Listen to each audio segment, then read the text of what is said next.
first round draft pick, 28th by the Dallas Mavericks in 2006. As an incoming rookie, what were some of the things going through your mind as it got closer to the start of the season? Just making that adjustment, getting out there and for the most part, I mean, still at that point, man, you still like, dang, I can't believe I'm actually accomplishing a lifelong dream. Right. At that point, you just really excited to get out there and play in the NBA. That was the main thing for me. What was some of the advice that people gave you going into your rookie season? Some of the advice I got was, pretty much be moderate, you know what I mean, on and off the court. Along the lines of moderate is basically not getting caught up in the life. You know what I'm saying? I think that was one of the toughest things. That's one of the toughest things for most people coming out of college and coming into a little bit of money, coming into a little bit of success is like not getting so caught up in the things that are going to interrupt, you know what I mean, the process of, you know what I mean, making that transition.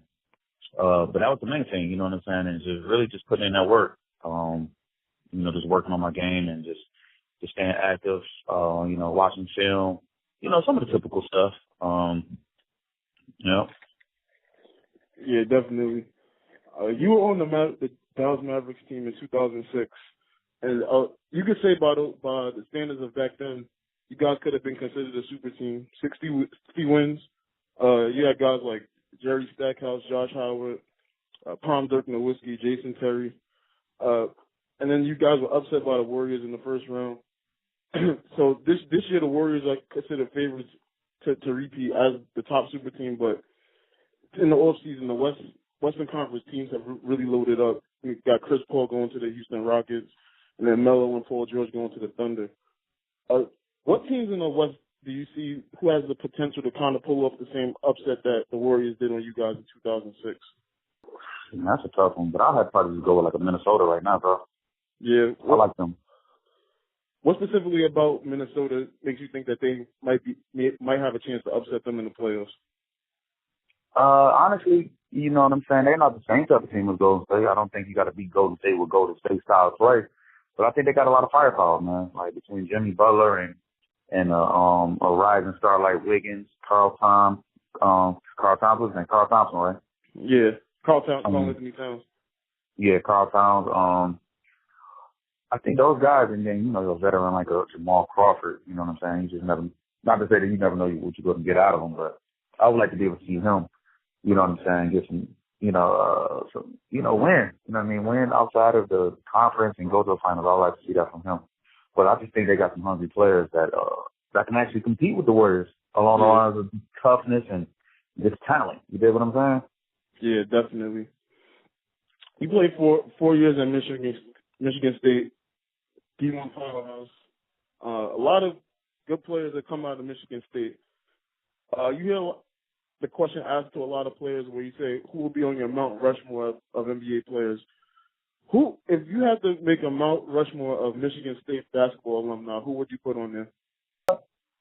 Damn, that's tough. I'm going to do Magic. I'm going to do Steve Smith.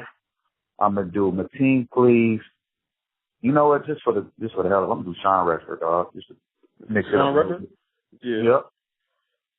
Those are just my favorites. You know what I'm saying? Yeah. Definitely. This week, the FBI announced that they had been running a 2-year-long investigation into bribery, fraud, and corruption in NCAA basketball. You being a former college basketball recruit, I'm interested to know what your reaction to the news was, and were you even surprised to hear that it had been happening for so long? No, I ain't surprised, bro. I just feel like that's the times we're in, man. It's kind of hard to have things for so long, man. The truths are going to come out, whether people like them or not. So, I mean, it's just a manifestation of things that was always meant to be along the lines of shit, whether it comes out or not, it's just happening. So, I don't like to see nobody get indicted, shit like that, but either way, man, hey. I mean, it's only so long before everybody knows. It's like, yeah. You know what I'm saying? No, I feel you for real. To me, it's kind of like everyone kind of knows what's going on behind the scenes if you really pay attention to some of the things that happens. But for me, it's like college, especially the NCAA, it's a multi-billion-dollar industry. So I think you could avoid stuff like this if players were actually getting paid to play college basketball. Do you think it's time that people consider paying college athletes, meaning that they're bringing in so much revenue to the NCAA? Yeah, I think that's I could say yes and no to that question, because, I mean, if players got paid to play in college, would they be as hungry to make it to the NBA? I think they would be as hungry because they wouldn't get paid as well in the NCAA as they would in the NBA. I think that college players should get taken care of better than they do. That's what I would say. Yeah. I do think that, like, you know what I'm saying?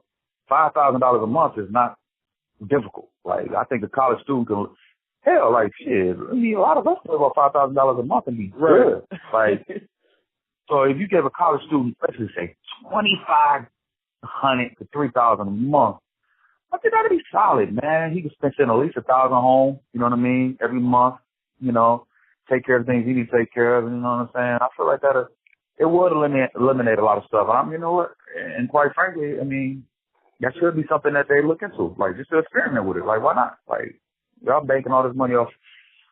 Yeah, man, they're making a lot of money off of us, man, and you know what I'm saying? And a lot of players don't make it to the NBA. So it's just like, yeah, you know, that's truth. Most people don't, like, you know, so I think, man, like, man, there should be something along those lines, man. Jesus Christ. Yeah, I definitely agree with you on that one. My last question. You're a Grammy nominated producer. You produce for the likes of E40, Royce the 5'9". A lot of current NBA players are starting to explore music careers. Alonzo Ball just dropped a single for his new sneaker a couple of days ago. Damian Lillard from the Portland Trail Blazers is getting ready to drop his second album. And your career really took off once you had retired from the NBA. Do you think it's possible to be successful in both fields at the same time? I think it's possible. Yeah, definitely. I mean, Shaq was certainly he was successful in both at the same time. I think it's rare because, I mean, like I said, I've said it plenty times over and over again, man, it's just the fact that most people, two things, they don't take you serious if you don't necessarily be consistent with it. And then two is like certain people cannot look past basketball. They have a hard time, even if they are dope. Like I heard of Lonzo Ball freestyle, he was killing it. Yeah, but it was because it's Lonzo Ball, people can't look past that. And they just like, well, you know. But meanwhile, you love Lil Yachty and all these other garbage ass rappers. But it's like he's clearly better rapper than these guys. But Lonzo is a dope rapper to me though. Like I heard the one he did for his little brother Mello. The song he did for that commercial was dope too. And then the one he just dropped, he's a dope rapper. He can really spit, but it's like you said, they won't look past the fact that he's Lonzo Ball, a basketball player. So you can't be Lonzo Ball, the basketball player, and Lonzo Ball, the rapper at the same time. Nah, they don't want you to be that dope. Nah, hell no. You know what I'm saying? Be good at that, but at the same time, we don't want you to step into our lane. And you know what I'm saying? Because certain people can't even get over people doing things outside of regular stuff outside of basketball. And like, quite frankly, I go try to suffer from it. But even with me, like, I've shown over and over again consistently with putting out music and doing certain things musically, and people still don't tend to support it as much as I would like. And I do got Grammy nominations. I do got dope-ass music. I do have music with up-and-coming artists, with TV shows, with BET and NBC Sports and Volkswagen movies, and people still can't get past Michigan State. People still can't. They just don't even, like, I feel like sometimes I still don't even get my just due. But, you know, and I recently just put out a project called Mohouse, and it's an up-tempo dance album, and it's jam. And you know what I'm saying? And people just like, you just can't switch up the game like that. It's almost like when Michael Jordan went to go play baseball, they're like, hell no, you can't do that. So it's just like, I think it's certain things that people need to start opening their mind up to, man. Like, it's a new day, man. It's okay to be multi-talented. It's all right. Yeah, definitely. Who's some of your favorite NBA rappers if you pay attention to a lot of them? My favorite? There's a few dope ones, but I don't see my favorite. Right now, Damian Lillard is dope. I like him because he's not necessarily, I listen to his music. You can tell he's rapping about, you know, I mean, it's definitely coming from a pain in his life. Not to say that he's, you know, dealing with struggle now, but you could kind of tell that he's rapping about his life, and I kind of respect that. Who else I think is dope? Rashad McCants, when he was doing it, he was tight. I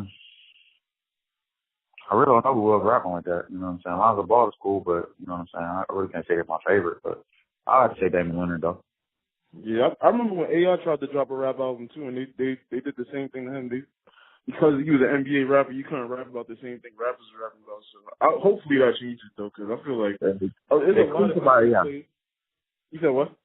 They crucified him. I remember I talked to AI. I'm like, yo, bro, are you ever gonna do any more music? He's like, nah, they gonna keep crucifying me because it's like AI can't rap about that. But meanwhile, AI low key was in the streets. Like, so why can't he rap about that? Exactly. He just so happened to play ball, and I got him out of it. There's a lot of rappers now that was good basketball players, but they were in the streets too much that they didn't make it. You know what I'm saying? So AI was one of those people that was able to make it out, but at the same time still had that background. But now you can't talk about that because guess what? When when you're in the NBA, man, it's a corporation. You know what I'm saying? You basically give up your morals and your free speech to that. So yeah, it is what it is. Definitely. Where can I listen to your new project? Man, you follow me on Instagram, man. I got the link right there in my bio. My Instagram is MOEAGER.